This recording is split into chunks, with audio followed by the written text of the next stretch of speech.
Hey everyone, today I'm joined by Tyson Swatsky and David Pritchett from the NHL gameplay team. Today we're going to cover some commonly asked questions regarding gameplay, starting with a hot topic from NHL 25, the LT. How has that changed in NHL 26? Yeah, for the LT, or vision control, we didn't want this massive global change that impacted vision control across the board. We really wanted to focus on the abuse cases that we saw, so people using it on every zone entry. Things that we wanted to do to address that was, for left trigger in general, we have a speed cap on it and a speed penalty, so that if you are choosing to use it north, just up ice endlessly off the rush, that it isn't as effective as just skating normally. So that was one of the key pieces we wanted to address. The other piece was using the pivot override mechanic, so where you can use the right stick and pick which way you want to pivot. People were spamming this down the ice, and we wanted to add a consecutive penalty there, so that if you do it once, you're still rewarded for good timing, but the more you use it, the more you'll get more friction applied to you and slow down. To address the hip checking feedback, we really wanted to get rid of using it as a forechecking tool. That was the main factor. So the main adjustment that we did was we're taking and factoring in the power and the outcome of the hit based off of how much the player needs to turn. When you're using it on the forecheck, skating forward, spinning 180, you'll get penalized power-wise quite a bit. That allows us to keep the power for situations where you're back skating and angling players off to deliver hip checks and keep that strong. Yeah, I agree, Ty, and I also think that the game looks a lot more like real hockey now. It was being abused so often that the game just stopped kind of looking like real hockey. So by toning these things down and making them less effective in certain situations, the game now starts to feel a lot more like real hockey, and of course look like real hockey too. For addressing reverse hitting, the main feedback was just the invulnerability and how easily you could skate through other players no matter the size difference. So for reverse hitters, this time around we'll be able to have players stumble who are doing the reverse hit and absorb some of the contact, but not just cleanly skate through the player as easily as before. Similar factors determine like height and weight,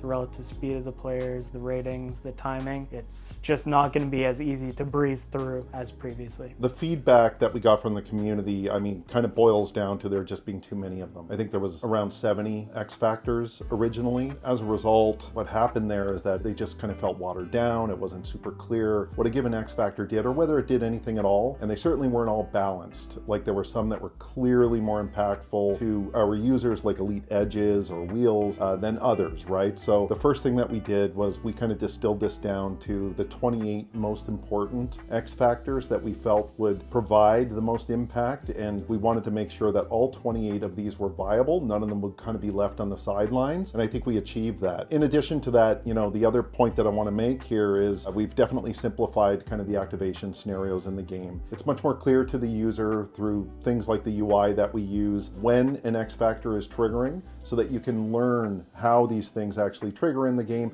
and how your opponent teams are equipped so that you can learn how to defend against them better. It's going to be much more obvious when these X factors are triggering in the game, and that's super important. Like we're using our indicators now to actually communicate what X factor is triggering versus kind of a generic icon, but also we have animations that are very specific to a lot of these X factors as well, which kind of just show you through the body language of the various players that, oh, you're doing something kind of unique and special here. And this is super helpful not only to be able to see in the moment when a given X factor is triggering, but also to be able to learn how your opponents are equipped and how they're utilizing these X factors so you can learn how to defend against them. With the new X factors, we also wanted to make sure that we still have a variety of X factors for different player types as well. So power forwards get their abilities, playmakers, snipers, defensive and offensive defensemen still have tools available to them, and then goaltenders, of course, as well.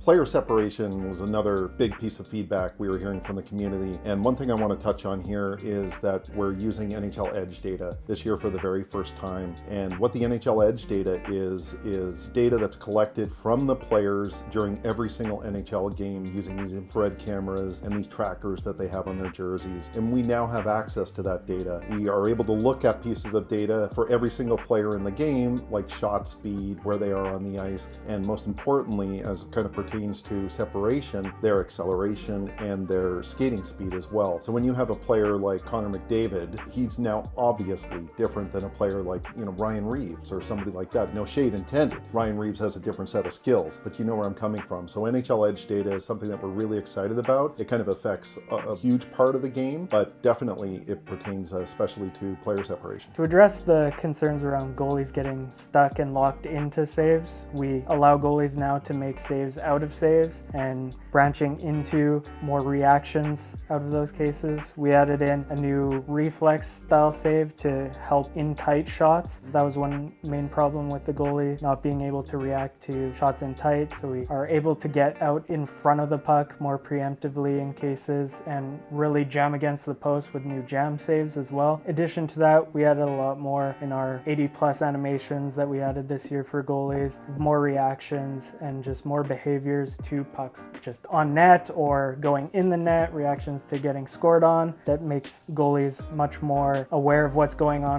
the ice and makes it much more believable. If I can just say, I remember the moment when Carson, we were all kind of sitting around his desk and he had this kind of new tech to show off about the saves being made out of saves, and there was a shot on net, a slap shot from the point. There was a high tip right in front of the net, and the goaltender originally thought that he was going to have to make a glove save, and the puck went low after the tip, and he kind of kicked out his left leg to make the save, and we all were just like, okay, this is a trailer moment. This changes the game for us. Obviously, one of the big pieces of feedback that we get from the community every single year is how do we make our game play more like the real thing? How do we make the players on the ice feel more like their respective real-world counterparts? We've already talked about the edge data a little bit, but do you want to talk about, Ty, the attributes, the tendencies? Yeah, for tendencies, we basically look at players' archetype, their X factors, and their attributes, and weigh in tendencies and their player behaviors based off of those three things. So you'll see players who are more physical, lay the body more, players who are more stick check oriented, really look to deliver stick checks off the rush and kind of angle players out, really trying to nail a lot of the player specific differentiation. So you'll see players like Makar kind of take the puck to the middle off of face off with their elite edges looking for shots on net. You'll see Draisaitl down low looking for the sharp angle shots, Ovechkin with one-timer in their particular top circles area, but really trying to deliver both authenticity and have the players utilize their skill sets and strengths. Thanks for that, guys. I'm excited to see how all these changes come to life in NHL 26. We're just a few days away. Any final thoughts before we wrap this thing up? And I just want to say thank you to everybody that's been providing kind of the feedback. We are absolutely listening, and we know that there's still a lot that we weren't able to answer right yet, but we are listening to everything. So really appreciate all of the feedback. Keep the conversation going,